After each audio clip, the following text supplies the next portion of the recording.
Esta noite eu quero falar sobre um homem cego na Bíblia que teve um encontro com Jesus. Esta história está no 10º capítulo do Evangelho de Marcos, começando no versículo 46. E chegaram a Jericó. Quando Jesus saía de Jericó com seus discípulos e uma grande multidão, o cego Bartimeu, filho de Timeu, estava sentado à beira do caminho mendigando. E quando ouviu que era Jesus de Nazaré, começou a clamar e disse: Jesus, filho de Davi, tem misericórdia de mim. E muitos o repreenderam para que se calasse, mas ele clamava ainda mais alto: Filho de Davi, tem misericórdia de mim. Jesus parou e disse que o chamassem, e chamaram o cego, dizendo-lhe: Coragem, levanta-te, ele te chama. E ele, lançando de lado sua capa, levantou-se e foi até Jesus. Jesus lhe perguntou: O que queres que eu faça por ti? E o cego lhe disse: Senhor, que eu possa ver. Mas há muitas pessoas hoje que são exatamente como Bartimeu. Li outro dia que existem 42 milhões de pessoas no mundo que são cegas. As autoridades de saúde estimam que, de todas as causas, 500 mil de crianças ficam cegas de forma irreversível a cada ano ao redor do mundo. E isso é uma grande tragédia para muitas pessoas e países, e agências de saúde estão trabalhando para mudar essa situação. Entretanto, uma tragédia de proporção igual ou maior é a cegueira espiritual que as pessoas têm, porque a Bíblia diz que você possui 2 tipos de olhos. Você tem olhos físicos com os quais pode enxergar, e tem olhos espirituais. E você pode ver fisicamente, mas talvez não consiga ver espiritualmente. A cegueira espiritual afeta todos aqui. Há milhares de pessoas presentes esta noite que podem me ver aqui em cima, mas são cegas espiritualmente. E essa cegueira impede que você conheça verdadeiramente a Deus. Agora Bartimeu era um homem cego, e ele saiu do pequeno lugar onde passou a noite, sem esperança de que algum dia pudesse enxergar. Ele ia até o portão de Jericó e pedia esmolas às pessoas que passavam por lá. Pessoas que iam ao mercado ou seguiam para seus negócios naquele dia. Ele dizia: ajude o cego, ajude o cego, ajude o cego, ajude o cego. Ele tinha sua bengala, um casaco velho e surrado. Ele havia pedido um pouco de pão a uma mulher enquanto seguia seu caminho e conseguiu um pouco de leite. E lá ele se sentava com outros cegos e mendigos, esperando que as pessoas lhes dessem um pouco de dinheiro ou algo que os ajudasse. E assim, ao olhar para Bartimeu, eu vejo a mim mesmo, ou vejo você. A Bíblia diz que ele está cego espiritualmente, e nossos líderes mundiais estão tateando no escuro. Eu ouço algumas dessas coisas na televisão, vindas de alguns de nossos líderes mundiais, e fico surpreso com a cegueira espiritual. E já conversei com alguns deles em particular. E às vezes, sinto vontade de estender a mão, sacudi-los e dizer que eles precisam de Cristo, porque Cristo poderia abrir seus olhos. E eu acho que somente os verdadeiros crentes sabem o que está errado com o mundo, porque o que está errado com o mundo é um problema espiritual. Agora Bartimeu não podia ver seus trapos. Ele não podia ver sua imundície. Ele também não podia ver a beleza. E de tempos em tempos, lemos sobre alguém vivendo em uma casa ou apartamento cheio de recipientes vazios, lixo e sujeira. E a pessoa que vive ali pode parecer levar uma vida perfeitamente normal e está bem vestida. Eu conheço uma casa assim agora, onde a senhora está sempre bem vestida. O marido é médico e eles são respeitáveis, são boas pessoas, e quando você os vê fora de casa, pensa que são o casal mais maravilhoso do mundo. Mas se você entra na casa deles, é uma bagunça, parece um chiqueiro, e é assim com muitos de nós. Parecemos estar bem por fora, mas lá no fundo, em nossos corações e almas, sabemos que algo está errado. E por algum motivo, a pessoa parece nem se importar. A Escritura diz: o homem natural, esse é o homem comum, o homem antes de conhecer a Cristo, não aceita as coisas do Espírito de Deus, pois para ele são loucura, e não pode entendê-las, porque elas se discernem espiritualmente. E parece tolice eu estar aqui e dizer que porque Jesus Cristo morreu em uma cruz há 2000 anos e ressuscitou dos mortos, isso pode impactar sua vida hoje e agora, dando-lhe a segurança, a paz e a alegria que você nunca conheceu antes, ajudando a resolver muitos dos problemas de relacionamento que você enfrenta e lhe dando um senso de responsabilidade pelo seu próximo. Mas é verdade, e algumas pessoas chamariam isso de loucura. A Bíblia diz que a proclamação do Evangelho é loucura para os que perecem. Veja, você está cego pelo Deus deste mundo. E quem é o Deus deste mundo? Jesus o chamou de diabo, o príncipe do poder do ar, o príncipe deste mundo. Há uma outra força no mundo, e essa outra força também tem poder sobrenatural. E essa outra força é o diabo. E há um conflito em andamento, o conflito das eras, entre as forças de Deus e as forças do diabo. Você pode perguntar, por que Deus permite isso? Essa é uma grande questão. É um mistério de onde o diabo veio. Agora, a Bíblia nos diz no capítulo 28 de Ezequiel e também no capítulo 14 de Isaías, onde temos uma pequena visão disso e encontramos outras imagens e vislumbres ao longo das Escrituras. Mas há um diabo. Agora, ele não governa no inferno. Ele nunca esteve no inferno. Ele está vivo. Ele se estabeleceu neste planeta. Agora, você pode chamar o mal do que quiser, mas todos sabemos que há mal no mundo, e todos sabemos que algo está errado, mas não sabemos exatamente o que. A Bíblia nos diz que por trás de tudo isso está o diabo. Você pode perguntar, mas por que Deus não mata o diabo e resolve tudo de uma vez? Bem, um dia Deus vai fazer exatamente isso. Ele não vai matá-lo, mas vai lançá-lo no lago de fogo. Mas esse dia ainda não chegou. Porém, o diabo já sofreu uma grande derrota. Houve uma grande vitória de Deus na cruz. A cruz parecia uma derrota para Deus, mas foi na verdade uma derrota para o diabo. E você e eu podemos participar da vitória que Cristo conquistou na cruz quando o conhecemos. Mas até lá, o Deus deste mundo cegou nossos olhos, então nossos olhos estão cegados sobrenaturalmente. E é por isso que apenas o Espírito Santo pode remover essas vendas que estão sobre seus olhos neste momento. Este homem não era apenas cego, ele também era pobre. E lemos sobre a pobreza no mundo hoje, e isso parte nossos corações. Muitos de nós estamos sofrendo esta noite de pobreza espiritual. Além de ser cego e pobre, ele também era indefeso. Bartimeu esperava morrer em sua cegueira. Ninguém poderia curar esse tipo de cegueira. Mas havia uma esperança para Bartimeu. Bartimeu tinha ouvido muitos rumores sobre esse estranho da Galileia, que andava pelo país, curando pessoas, ajudando pessoas e pregando para as pessoas. E ele ouviu a aproximação de uma grande multidão de pessoas. Seus ouvidos eram muito atentos, e ele conseguia ouvi-los. Ele ouvia as crianças, ouvia as pessoas conversando entre si, e ele perguntou, o que está acontecendo? O que está acontecendo? Ninguém lhe dizia. A multidão se aproximava cada vez mais, e ele agarrou a saia de um homem que passava por perto e disse, diga-me, quem está passando pela cidade? E esse estranho, cujo nome ninguém sabe, virou-se e disse, Jesus de Nazaré está passando. E Bartimeu pensou consigo mesmo, Jesus de Nazaré, eu já ouvi falar dele. Ouvi dizer que ele pode curar pessoas, que ele pode ajudar pessoas. Talvez ele possa me ajudar. Sabe, há apenas algumas vezes em nossas vidas em que Jesus de Nazaré passa por nós e temos uma oportunidade como temos esta noite de recebê-lo.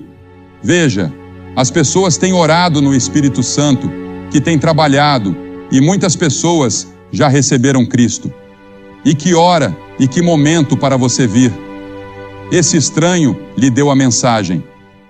Jesus de Nazaré está passando. Eu me lembro da história do cirurgião-geral de Portugal, um ex-cirurgião-geral, que estava caminhando pela rua um dia, quando um pedaço de papel grudou em seu pé. Ele foi para casa, tirou o papel do sapato e olhou para ele. Era um folheto evangelístico. Ele decidiu lê-lo e o leu. E para resumir a história, ele se converteu a Cristo e se tornou um grande líder cristão e um grande professor da Bíblia. Apenas um pequeno testemunho simples como esse. Deus pode usar todas essas coisas, e é por isso que devemos sempre ser fiéis em nosso testemunho, porque você nunca sabe quando aquela garçonete no restaurante ou aquela pessoa que você encontra no trabalho estarão observando sua vida, é claro, para ver se você vive de acordo com o que prega. Jesus tem passado por Hamilton. Jesus tem passado pela Ferradura Dourada. Ele pode estar passando pela sua casa. Ele pode estar passando pelo quarto que você ocupa em um hotel. Ele está passando por aqui no sul da cidade de Ontário. E em seu desespero, Bartimeu clamou com toda a sua força: Jesus, filho de Davi, tem misericórdia de mim, tem misericórdia de mim. E os outros mendigos disseram: cala a boca, os magistrados vão ouvir isso e vão nos prender. Mas ele continuou clamando. Essa era a sua única chance. Jesus estava ali e ele ia aproveitar. E os outros diziam: fique quieto, Bartimeu. Quem quer ouvir alguma coisa de um velho mendigo como você? Mas quanto mais o repreendiam, mais ele clamava. E quero que você note algumas coisas sobre isso. Primeiro, ele clamou pela coisa certa. Ele clamou por misericórdia. Ele precisava de outras coisas, mas o que ele mais precisava era de Cristo. Ele precisava de Deus. Tem misericórdia de mim, tu, filho de Davi, tem misericórdia de mim. Isso é o que todos nós precisamos esta noite, a misericórdia de Deus. Misericórdia. Quando eu estiver diante do tribunal de Cristo, não vou dizer: Senhor, eu quero justiça. Se eu receber justiça, vou acabar no inferno. Eu quero misericórdia, e Deus ofereceu sua misericórdia na cruz. E ele diz: eu vou te perdoar e te limpar de todo o pecado que você já cometeu. Você nunca terá que enfrentar o julgamento. Você nunca estará em perigo do inferno se entregar sua vida a Jesus Cristo. Então, primeiro de tudo, você tem que dizer: eu sou um pecador. Você tem que dizer isso a si mesmo e talvez a outras pessoas, assim como um alcoólatra. Antes de você poder ajudar um alcoólatra, ele precisa estar disposto a dizer: eu sou um alcoólatra, para que você possa ajudar. No vício em drogas, você tem que dizer: eu sou um viciado em drogas, preciso de ajuda. E quando você vem a Cristo, deve dizer: eu sou um pecador, preciso de ajuda, e ó Senhor Deus, por favor, me ajude. E então, a segunda coisa, ele não apenas clamou pela coisa certa, mas também clamou para a pessoa certa. Ele clamou ao Senhor Jesus Cristo, o Filho do Deus vivo, o único em todo o mundo que podia ajudá-lo, que estava bem ali. E todas as suas esperanças estavam centradas nele. A Bíblia diz que nenhum outro nome foi dado entre os homens pelo qual devemos ser salvos, exceto pelo nome de Jesus. Para quem iremos? Tu tens as palavras da vida eterna. Jesus havia dito: eu sou o caminho, a verdade e a vida. Ninguém vem ao Pai, senão por mim. E este homem Bartimeu estava vindo da maneira certa. Ele estava vindo à pessoa certa. Ele estava vindo a Jesus, o Filho de Deus. E ele clamou no momento certo. Jesus estava passando. Suponha que ele tivesse esperado e dito: vou ver o que os escribas, os fariseus e os líderes religiosos têm a dizer sobre ele. Vou esperar até que ele venha a Jericó novamente. Jesus nunca mais voltou a Jericó. Ele pode nunca mais passar por aqui desta forma. Quando veremos algo assim em Hamilton novamente? Faz muito tempo desde que isso aconteceu. Muitas pessoas vieram e ouviram o Evangelho, e tantas pessoas trabalharam, oraram e creram, assim como fizeram aqui. E a igreja se uniu e cooperou como fizeram. E Deus tem falado, e muitas pessoas têm encontrado Cristo. E esta noite você pode encontrar Cristo. Agora, ele clamou naquele momento. A Bíblia diz: aquele que endurece o coração, sendo muitas vezes repreendido, será quebrantado de repente e sem remédio. Em outras palavras, quando você ouve o Evangelho e não faz nada a respeito, isso endurece um pouco mais o seu coração. O Espírito Santo de Deus continuará a falar com você, mas você não consegue ouvi-lo porque fica surdo. A Bíblia diz: Efraim está ligado aos seus ídolos, deixa-o. Chega um ponto, não sei onde ou quando, mas existe um ponto além do qual você pode chegar, onde seu coração está tão endurecido que mesmo que Deus continue falando, você não pode mais ouvir. Então venha agora, enquanto você tem uma oportunidade. O grande governador Félix tremeu quando Paulo estava falando com ele sobre o Evangelho e ele disse: Vai-te, Paulo, quando eu tiver uma ocasião mais conveniente, chamar-te-ei. Mas ele nunca teve uma ocasião mais conveniente. Aquele foi o seu momento, aquela foi a sua hora diante de Deus, e ele não aproveitou. A Bíblia diz: agora é o tempo aceitável, agora é o dia da salvação, não amanhã. Pode ser que nunca haja um amanhã para você. Este pode ser o seu momento. Aquele que endurece o pescoço, sendo muitas vezes repreendido, será quebrantado de repente. Observe como Jesus atendeu à sua necessidade.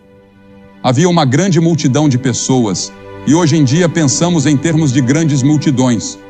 Há uma grande multidão aqui esta noite. Disseram-me que são 18.000 pessoas. E pensamos em termos de multidões. Pensamos em encher nossas igrejas, em encher um auditório ou ter uma grande multidão em um jogo.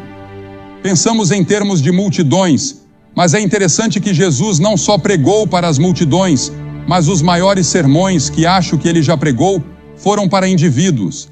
Ele parou e ficou parado quando este homem cego o chamou. Uma grande multidão de líderes estava ao seu redor. Ele poderia ter dito: não tenho tempo, estou a caminho de Jerusalém para morrer pelos pecados do mundo. Mas ele parou em seu caminho para a cruz para ouvir o clamor deste mendigo. Ele parou de morrer na cruz para ouvir aquele ladrão dizer: lembra-te de mim quando entrares no teu reino.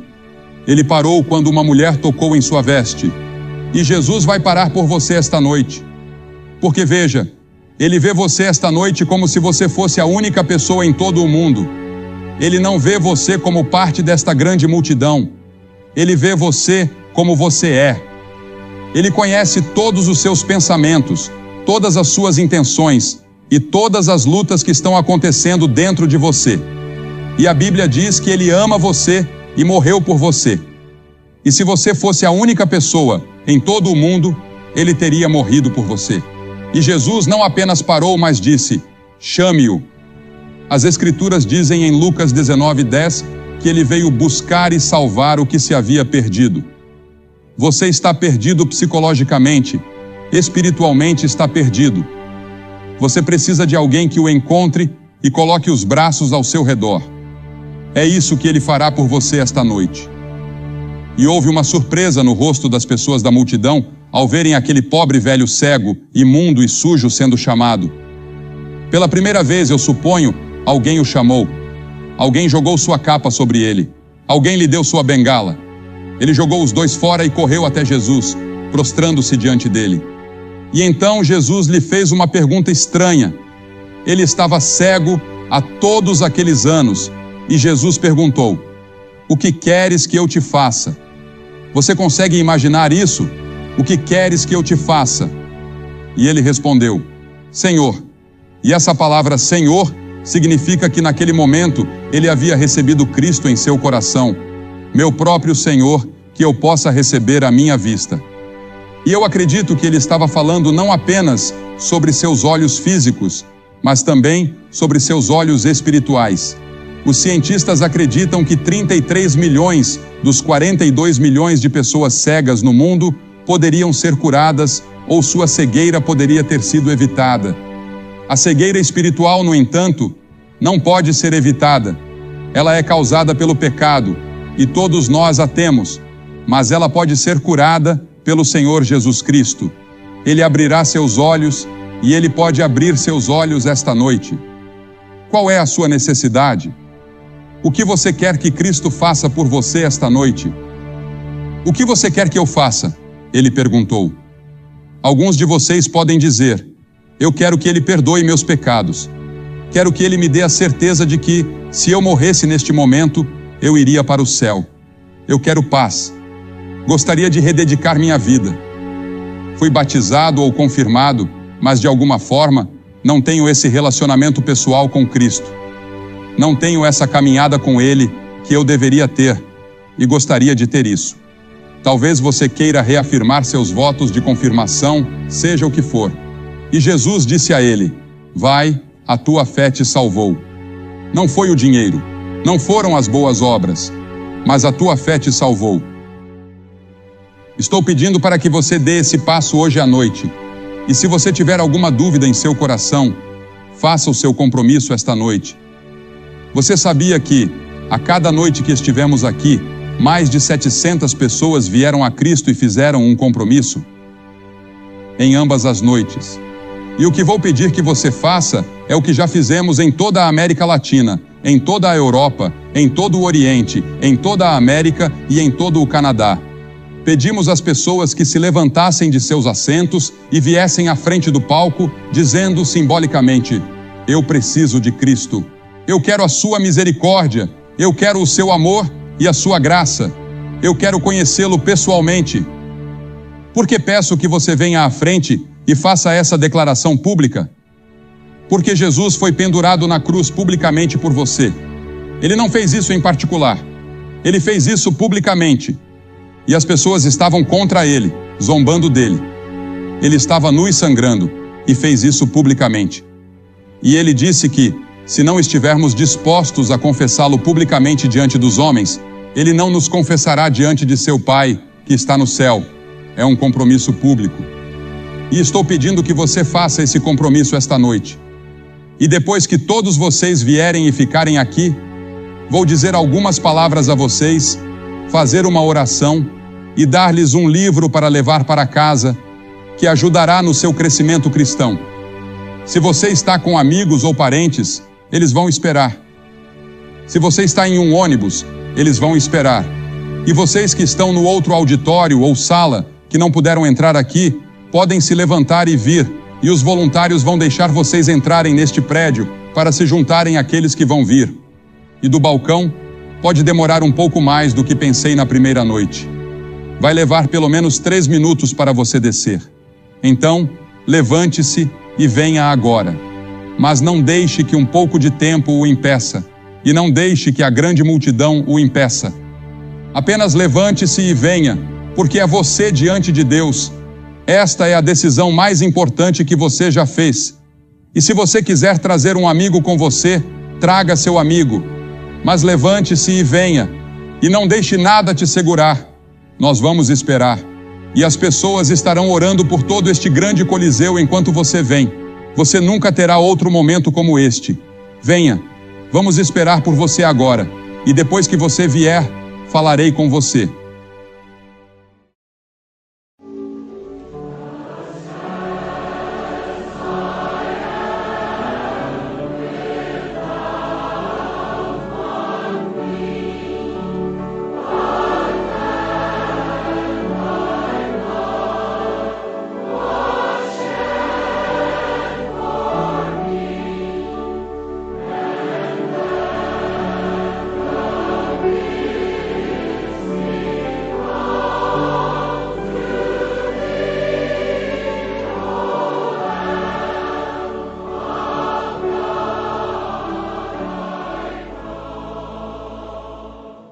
Você que está assistindo pela televisão, Deus tem falado poderosamente a centenas de pessoas, e centenas já vieram e ainda estão vindo. E você pode fazer esse compromisso onde quer que esteja e dizer sim a Jesus Cristo. Ele entrará em seu coração, Ele perdoará seus pecados. Ele pode fazer de você uma nova pessoa. Você pode ter uma transformação agora mesmo em sua vida. Entregue sua vida a Ele. E se você quiser, pegue o telefone e ligue para o número que você vê na tela. Há pessoas esperando para falar com você. Se você ouvir um sinal de ocupado, ligue novamente alguns minutos depois e você conseguirá falar, pois há centenas de linhas disponíveis. E não se esqueça de ir à igreja no próximo fim de semana.